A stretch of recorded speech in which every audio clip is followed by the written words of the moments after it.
मुंबई में स्वतंत्रता दिवस परेड में भाग लेने के लिए अस्थायी ड्यूटी पर था।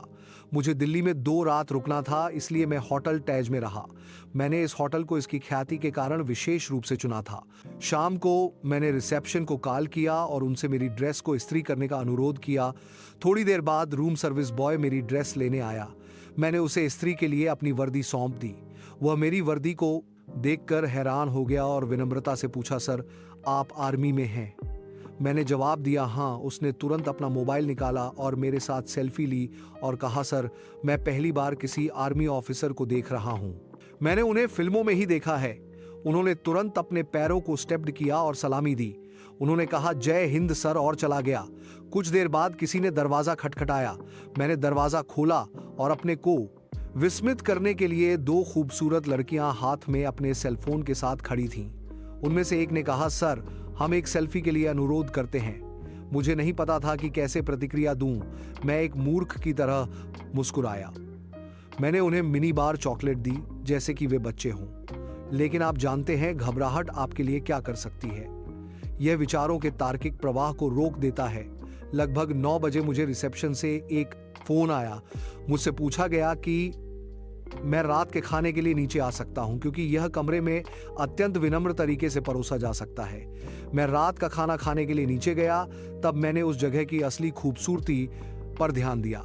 आश्चर्यजनक रूप से गजब का इंटीरियर, कश्मीर के जंगलों से उतरते हुए मेरे लिए माहौल बहुत असहज था। जिस क्षण मैंने मुख्य एरिना में प्रवेश किया, मेरे आश्चर्य का ठिकाना नहीं कि पूरा स्टाफ वहीं खड़ा था। कर्मचारियों ने मुझसे प्रबंधक के साथ संपर्क किया, जो आकस्मिक रूप से अग्रणी था। मैनेजर ने कहा, हमारे होटल में आपका स्वागत है सर, हमारे होटल में आपका होना बहुत खुशी की बात है। मुझे खूबसूरत गुलदस्ता सौंप दिया। मैनेजर ने खुद मेरे साथ डिनर किया। मेरे आश्चर्य के लिए मुझे होटल से एयरपोर्ट के लिए एक BMW कार प्रदान की गई थी। सच कहूं तो हम इस तरह के VIP ट्रीटमेंट के अभ्यस्त नहीं हैं। हम अपनी जिप्सी में अधिक आरामदायक हैं। चेकआउट का दिन, मैं रिसेप्शन पर गया, कार्ड सौंपा। रिसेप्शनिस्ट, आपके रहने के लिए धन्यवाद सर। आपका प्रवास कैसा था? रुकना बहुत आराम था। मेरा बिल प्लीज। आपके ठहरने को हमारे होटल द्वारा प्रायोजित किया गया है। आप हमारे राष्ट्र की रक्षा करें, तो ये आपके लिए कृतज्ञता का हमारा छोटा सा टोकन है। हम आपके संरक्षण का सम्मान करते हैं।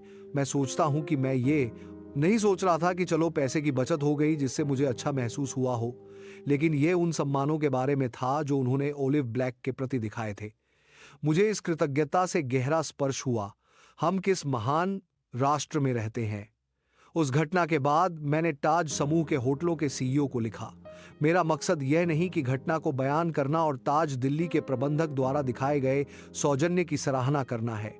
मेरे आश्चर्य का ठिकाना नहीं रहा। मुझे CEO से एक रिटर्न मेल मिला, जिसमें कहा गया था कि ताज होटलों के समूह ने देश भर के ताज होटलों में अपने ठहरने के लिए सेना के अधिकारियों को छूट देने का निर्णय लिया है। वाह!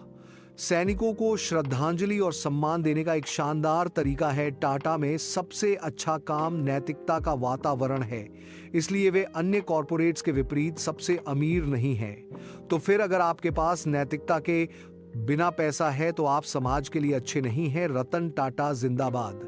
आप हैं सही मायने में भारत रत्न, जैसा कि एक सैन्य अधिकारी द्वारा साझा किया गया।